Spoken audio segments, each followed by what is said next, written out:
sommes de retour en direct dans cette édition du 28 novembre 2024 du live de TV Finance. Et désormais, il est l'heure de retrouver Eric Seban. Bonjour Eric. Bonjour. Merci beaucoup Eric d'être avec nous ce matin. Vous êtes trader, formateur et coach, également chef de file du réseau Stratfi, premier réseau indépendant, premier réseau d'analyse technique indépendant. Eric, on va voir avec vous donc les évolutions, les circonvolutions du DAX, les tergiversations sur le DAX, puisque hier on reculait nettement sur fond de baisse des indices de confiance. Ce matin, on repart à la hausse. Est-ce que c'était un épiphénomène hier et qu'on peut toujours s'autoriser à regarder vers le haut et à viser éventuellement les 19 600 points ? Oui. Alors, petite précision, c'est pas un réseau de franchise pour les analystes, mais pour les traders indépendants. Bon, je ferme la parenthèse. Oui, on peut revenir vers 19 600 parce que le DAX a démontré qu'il était solide, qu'il n'est pas passé sous 19 000 à plusieurs reprises.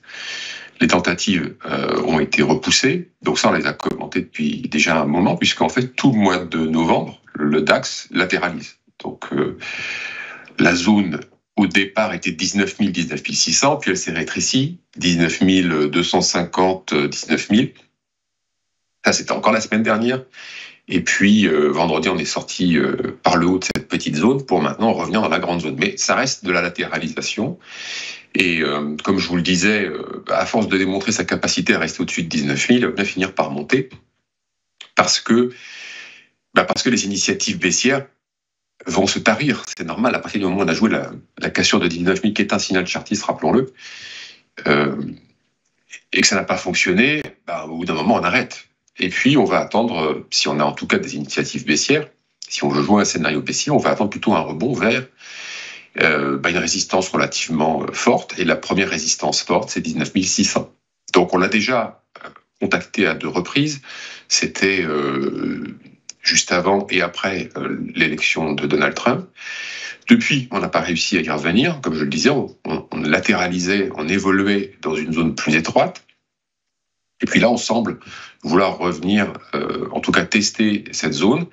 Et c'est peut-être là qu'on va trouver quelques vendeurs à découvert qui vont tenter à nouveau de jouer un scénario baissier. Mais alors cette fois, non pas pour aller à 17 000, mais sans doute pour aller jusqu'à 19 000, puisque la logique serait de respecter ce qu'on a dans le graphique, à savoir donc une zone entre 19 600 et 19 000. Tant qu'on n'a pas d'éléments indiquant qu'on peut aller beaucoup plus haut ou beaucoup plus bas, eh bien, on peut continuer à jouer les 2 bornes de cette zone.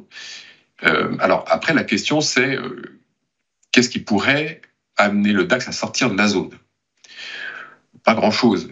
Comme on le disait la semaine dernière, la poursuite de la latéralisation, c'est sans doute le scénario le plus probable. Et depuis, en effet, ça nous a démontré que, en effet, le DAX, en tout cas, les investisseurs sont un peu en manque d'idées. Les investisseurs de long terme, on ne les trouve pas.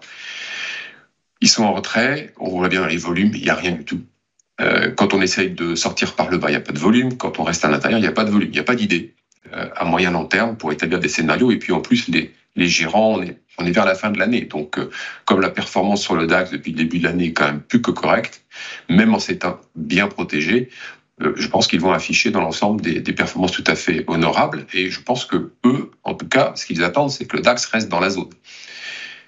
Maintenant, la spéculation, celle qui domine les échanges, occupe le terrain depuis un bon moment. Alors, elle apporte de la volatilité intraday. Elle était forte la semaine dernière, elle continue à peu près sur le même rythme, un tout petit peu moins, mais à peine. Donc, il y a beaucoup d'écarts à jouer dans une journée, mais pas de directionnel. Donc, on sait très bien que l'on reste d'entre 19 000 et 19 600. 19 600 au-dessus, on va avoir des rachats de ceux qui vont essayer de vendre à découvert à 19 600, c'est sûr, et ça pourrait ouvrir la voie sur un petit peu plus haut, au moins les derniers plus hauts récents, 19 800 et un petit peu plus, mais sans compter en tout cas sur les gens pour apporter un carburant haussier. Donc, toujours pareil, c'est finalement les mêmes éléments qui sont analysés. On n'a pas de hausse de volatilité, elle a même un petit peu baissé à mesure que le DAX monte, et c'est logique. Quand on était temporairement en dessous de 19 000, elle n'augmentait pas. Donc, ce qui était indiqué comme étant la plus forte probabilité, à savoir que les gérants, les acteurs du long terme étaient protégés, donc pas contraints d'agir si on baissait sous 19 000, ça c'est bien démontré. Et puis, on voit bien que ça a du mal à monter, donc on ne peut pas compter non plus sur les gérants et des initiatives acheteuses. Franchement, il faut faire la passe, il n'y a pas de visibilité, donc c'est pas un scénario sur lequel on va miser. Donc une possibilité d'aller beaucoup plus haut qui va être forcément restreinte puisqu'ils ne seront pas le carburant. Donc sur pareil, c'est-à-dire qu'en l'absence d'éléments nouveaux, on ne peut pas la semaine dernière et la semaine d'avant, parce que, en effet, le plus probable, c'est qu'on continue de latéraliser. On voit bien, les volumes sont modestes, la volatilité n'augmente pas. Le premier signal technique de hausse, c'est au-dessus de 19 640. Voilà. Mais bon, c'est pas parce qu'on descend un signal technique de hausse qu'on va se mettre à monter comme des dingues, de la même façon que lorsqu'on avait déclenché un signal de baisse, on n'a pas baissé beaucoup. Donc, encore une fois, latéralisation se poursuivant dans une zone un peu plus large que précédemment et sans attendre vraiment de sortie de la zone, sans éléments très forts, sans news très fortes. Sans news très forte, hein, d'autant plus qu'aujourd'hui, alors Thanksgiving, c'est Thanksgiving aux États-Unis, du coup, les volumes tradés devraient être plutôt faibles. Historiquement, je lisais ça ce matin, quand on est dans cette semaine de Thanksgiving, et ben, le DAX a tendance à clôturer la semaine dans le vert. Donc potentiellement, on pourrait naviguer dans cette zone, dans cette limite haute de canal dont vous nous avez parlé.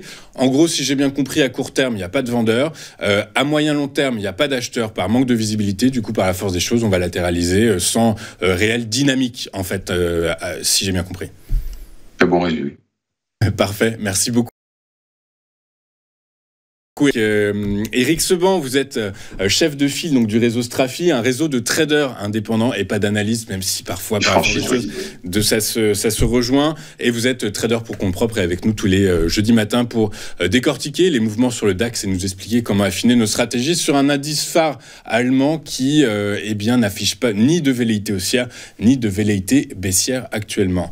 Merci beaucoup Éric, je vous donne rendez-vous la semaine prochaine. Nous on marque une courte page de publicité et on se retrouve dans un instant avec les Market Movers spécial US de Bernard Prats-Desclos. À tout de suite sur TV Finance. Pardon.